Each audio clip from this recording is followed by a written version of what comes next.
Join me in Psalm 139. I don't know about you, but this has been just a wonderful psalm. It's been a beautiful psalm. There's so many wonderful and incredible thoughts in this psalm of David celebrating God's goodness to him and God's presence with him, God's intimate knowledge and friendship, companionship, how God shaped him and formed him, God's providence, God's sovereignty in his life. We talked yesterday about God knowing all the factors of David's physiology and all about his life, the days of his life, the substance of his life, long before it ever existed, God working these things forward. We talked a little bit yesterday, if you didn't get to hear us, about how do my choices fit into that? How does my will fit into the framework of God's sovereignty? And I shared some thoughts that I hope will be an encouragement to you there. But we're going to pick it up today in verse 17. So I'll tell you what, let's pick it up in verse 7 just to get the context. Whither shall I go from thy spirit? Whither shall I flee from thy presence? If I ascend up into heaven, thou art there. If I make my bed in hell, behold, thou art there. If I take the wings of the morning and dwell in the uttermost parts of the sea, even there shall thy hand lead me, and thy right hand shall hold me. If I say, surely the darkness shall cover me, even the night shall be light about me. Yea, the darkness hideth not from thee, but the night shineth as the day. The darkness and the light are both. Thou hast covered me in my mother's womb.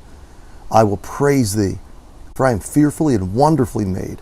Marvelous are thy works, and my soul knoweth right well. My substance was not hid from thee when I was made in secret and curiously wrought in the lowest parts of the earth. Thine eyes did see my substance, yet being unperfect, and in thy book all my members were written, which in continuance were fashioned when there was none of them. So here we pick it up today. Are thy thoughts unto me? How great is the sum of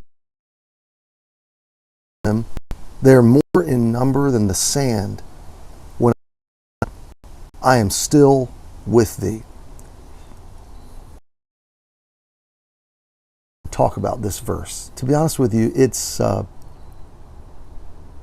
beyond comprehension in its beauty, in its magnitude, in its transformational power.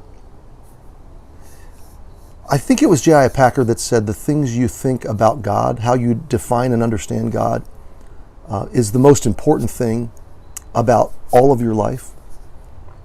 And I would echo that with this thought. It's not only what you think about God, but what you believe that God thinks about you. Now, all of us are intimately acquainted with our weaknesses, our faults, our failures, our flaws. We've let people down. We let ourselves down. We struggle forward. We limp our way through this life. And we know our sin before God. We know our guilt before God. And so it's kind of like this. Boy, if I'm this big a disappointment to me, if I so frequently fail and let others down, how much worse must it be for the Lord? How much worse must my record be with God? Because he knows everything about my sin and my failures. But that's where the gospel comes in. That God knows me, but he loves me. And he loves me so much that he came to rescue me from my faults and my flaws and sins and failures. He came to absorb my guilt so that he could receive me and redeem me, rescue me from condemnation, from hell, from separation from him forever.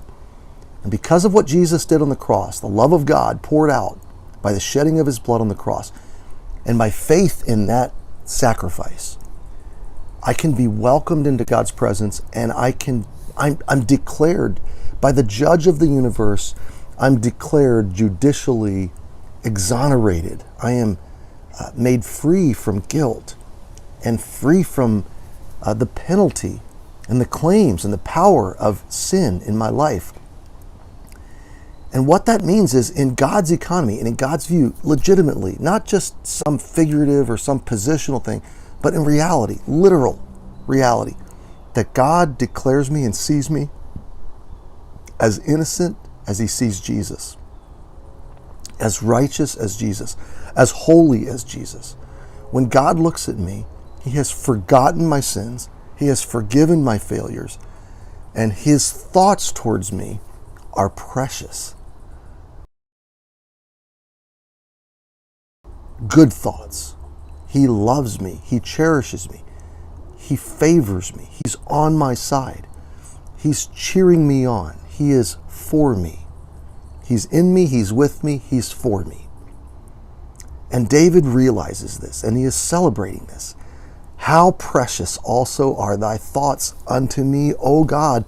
How great is the sum of them. So it's not like God thinks occasionally good thoughts about me. He is consumed with good thoughts about me. So many, so often, so frequent, so abundant, that they're innumerable, okay? He said, if I tried to count them, God's good thoughts towards me are more in number than the sand. Okay, now this is a man who was flawed and failed. David was no saint, okay? He was an adulterer, he was a murderer, he was a liar, he deceived, and he didn't lead his family well. I mean, he was a good man, he was a godly man, but he made a lot of mistakes. But probably towards the end of his life, this psalm reflecting back on God being with him, God searching him, God trying him, God caring for him all through the journey. And his overarching realization is that God's thoughts towards me are good, and they are more, those good thoughts are more in number than the very sands of the seashore.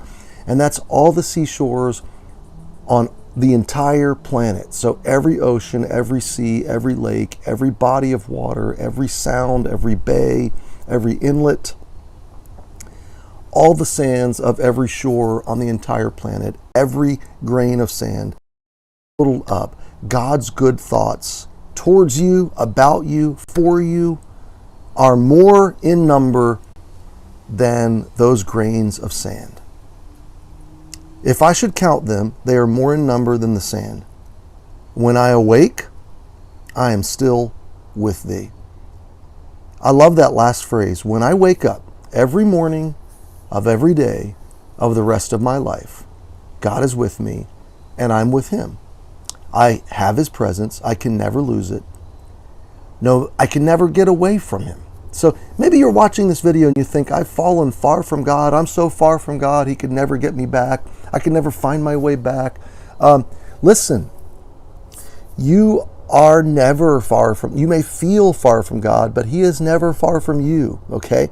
If you've not trusted Christ, he's right there, arms open, ready for you to turn around and trust him. If you have trusted Christ and you've fallen far from him, or you feel far from him, turn right around, he's right there. He has never left you.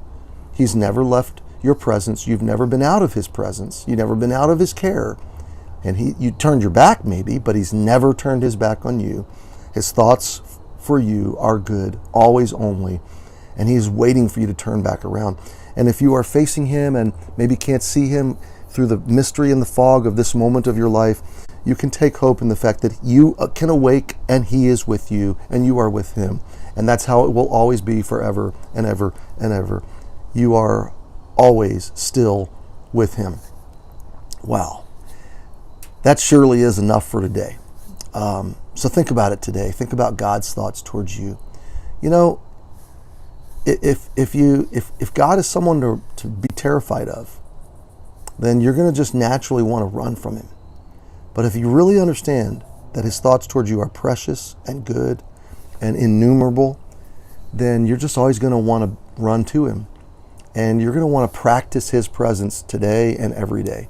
And you're going to just want to celebrate and cherish and know that he's with you in this moment and in every moment of this day. So my friends, enjoy and savor and thank him for his presence today in your life. And recognize when the tempter, when the wicked one tells you that his thoughts are otherwise, you remember his precious, innumerable, multiplied, beyond your imagination, his good thoughts towards you.